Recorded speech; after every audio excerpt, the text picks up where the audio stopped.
Okay, to begin our Aestheometry project, the first thing we need to do is open Photoshop. Remember, that's the blue box with the PS in it. If it's not in your dock, you can find it on your hard drive. Then we're going to go File, New, and we're going to create a document that is 3 inches wide, 3 inches tall, and 150 pixels per inch with a white background. Then you can click OK. I like to make my window just a little bit bigger so I can see all of my document.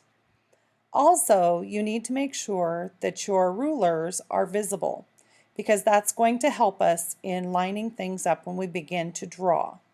And believe it or not, with this project, we're going to draw curved lines by drawing straight lines.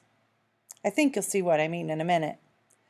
First, what you're going to do, if you do not have your rulers showing, you're going to go View, and then make sure there's a check mark by the word rulers, or you could use Command R as a shortcut. Then you shove rulers across the top and down the side. The next thing that we're going to do is we're going to select the pencil tool, and that is underneath the brush tool. So if you go down the side,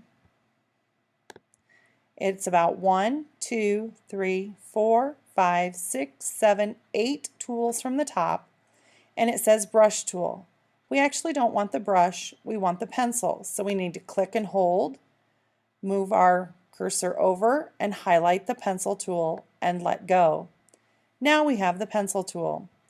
We also want to make the size of our pencil. If you'll notice, that's pretty small. We don't want ours to be quite that small. So we're going to come up here to the top where the pencil tool is showing under the PS, and you'll see a 1. And we're going to change that. Let's try 5 pixels. And let's see what that looks like. I think that looks pretty good. Let's leave it at 5. So what we're going to do is we're going to learn how to draw some straight lines. We're going to start in the lower left corner, and I'm going to click just right as close to that corner as I can. And if you'll notice then, my ruler has little lines, little hash lines over here on the side, lined up at 3, and it was also lined up at 0 if you look here across the top. So line it up at 0 and 3.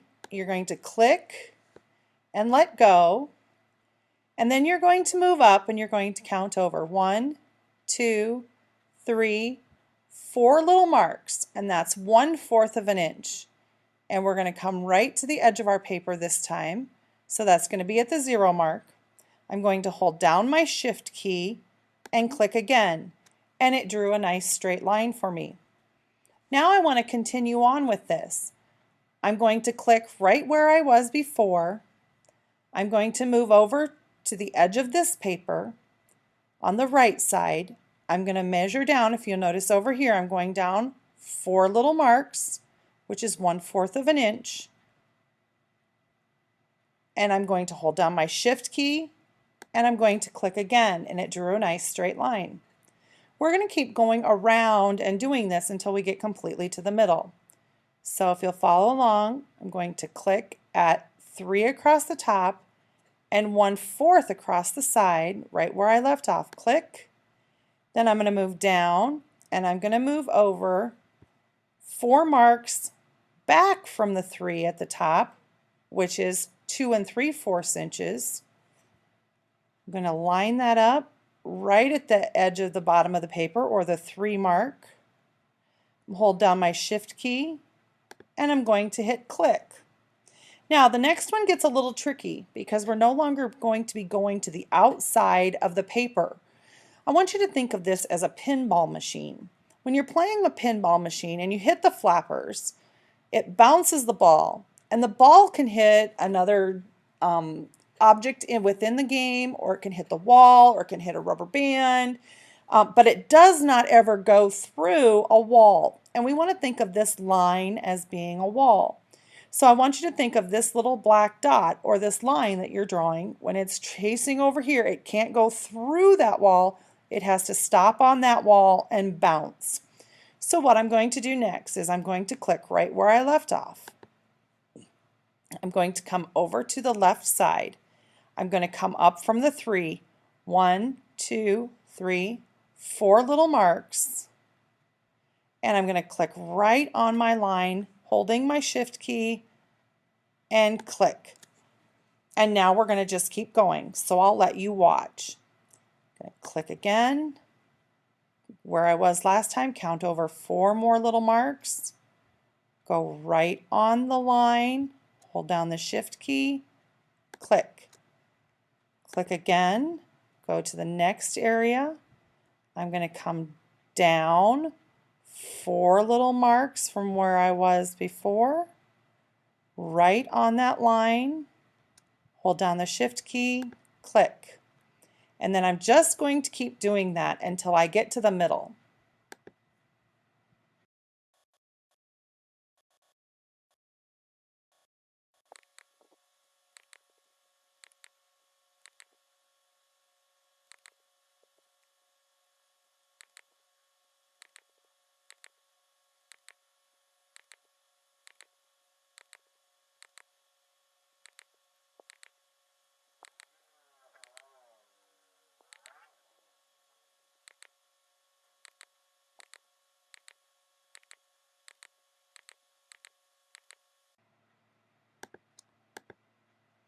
You can see it's getting very close now in the middle, but I want to keep going until I really can't go anymore.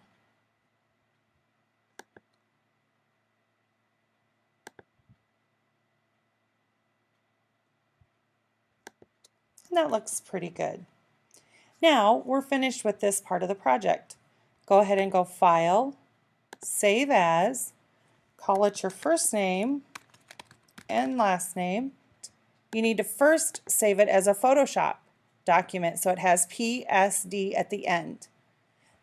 Then you can save it and then you can keep working on it. You could start again if you stopped, we're finished, we're out of time and you needed to stop for another class or whatever.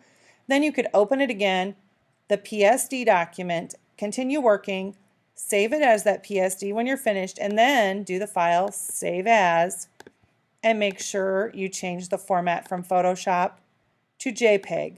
The JPEG is what we're going to need for the next step.